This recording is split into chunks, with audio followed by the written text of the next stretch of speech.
Hello everyone.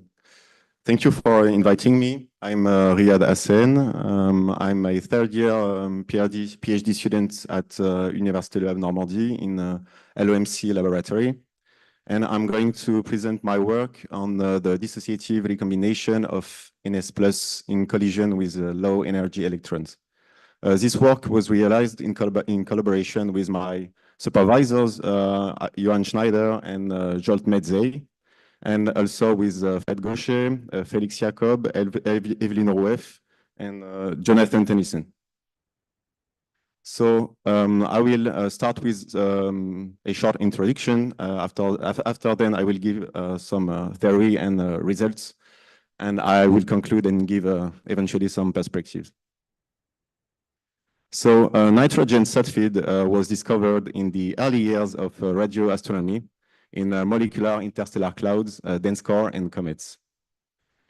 Recently, the discovery of the nitrogen sulfide cation, thanks to laboratory spectroscopy, it was found to be ubiquitous from molecular and pre-stellar cores to photon-dominated regions. So the dissociative recombination is one of the most important processes for the destruction of molecular ions in the universe. And in the case of NS, it is likely the most important pathway for the destruction of NS+. It consists on the capture of the electron by the cation, leading to the formation of two products, which are the atom, in this case, nitrogen and sulfur. So there is a need for the production of cross-sections and rate coefficients for the dissociative recombination of NS+ in order to describe the aforementioned media. So what is the dissociative recombination physically? In the direct process, what you can observe on the left figure, you have the capture of the electron into a resonant dissociative state, leading to the formation of two products, which are the atoms. In the case of the indirect process, what we have is the capture of the electron into a Rydberg state that is pre-dissociated by the resonant dissociative states, forming two products also. And the quantum interference between these two phenomena leads to the appearance of numerous resonances in the cross-sections, what we will see in the result section. So in an initial study led by Félix Jacob and Jonathan Tennyson in 2022, consisted in the production of the ground state potential energy curve of the cation, as well as the resonant dissociative states, and their coupling with the ionization continuum. So the method is here. The first step consisted in solving the electronic Schrödinger equation in the inner region of the R matrix sphere, thanks to quantum chemistry usual methods, in particular the 5 zeta valence polarization close coupling, and for the basis and for the level of calculation, it was a multi-configuration self-consistent field. So this is leading to the characterization of the energy of the target. And the next step consisted in the characterization of the resonance states. Mathematically, the resonances are characterized by complex numbers, where the real part stands for the resonant dissociative states, and the imaginary parts are the autoionization widths between the dissociative state and the ionization continuum. This leads to the production of electronic couplings with the ionization continuum. Here are the results. As you can see, the black curve is the ground state of the molecular cation. Surrounded in blue are the states, the sets of resonant dissociative states that you can see here displayed, and you have on the right the dissociation limits. They also have produced these global autoionization widths. You can see there for each symmetry, the main symmetries of the neutral. And if you see for this symmetry as an example, you have 3 main dissociative curves with the you have the autoionization couplings associated to the main dissociative states of this symmetry. And this is the case also for pi symmetry and delta symmetry. So my work that was led mainly with Emil Wolf was about the dynamics of the system and the production of the cross sections and rate coefficients. So here are the steps of our theoretical method, that is the multi-channel quantum defect theory. The first step consists in the construction of the interaction matrix.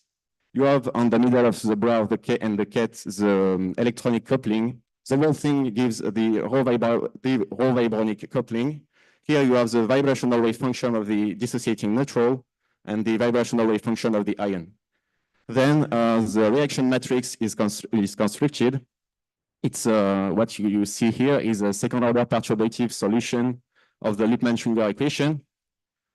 The reaction matrix is diagonalized, and we can retrieve here the eigenvectors, and they are projected in the external region where basically the electron motion is following the nuclei motion, and so where the Born-Oppenheimer approximation is not valid. So we obtain this coefficient,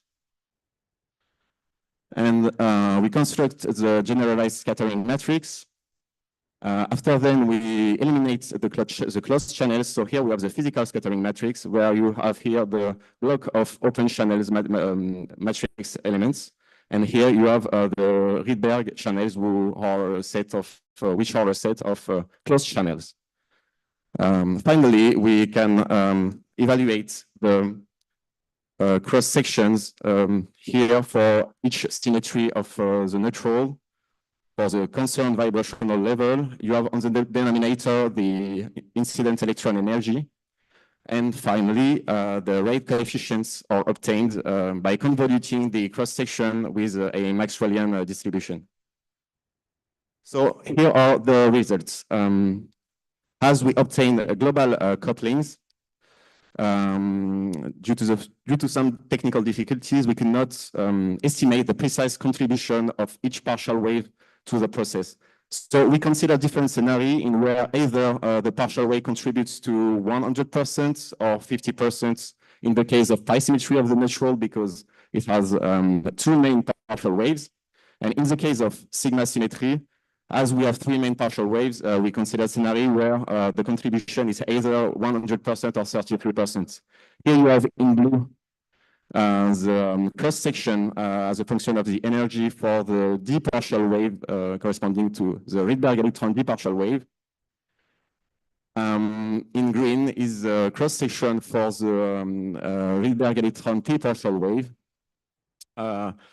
In these two cases, the partial wave contributes they contribute to 100%, and the red curve is a cross section where there is a mix, equilibrated mix of cross sections for these two Rydberg electrons.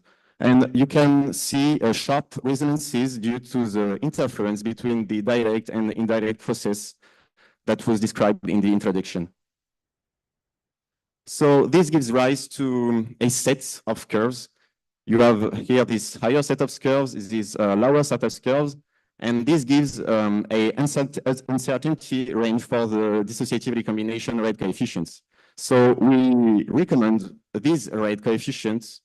So the rate coefficients are given in the range between 10 and 1000 Kelvin, which is of interest for our study and for the astrochemistry. And so we recommend these rate coefficients, which are a mix of partial waves for sigma symmetry and mix of partial wave for pi symmetry.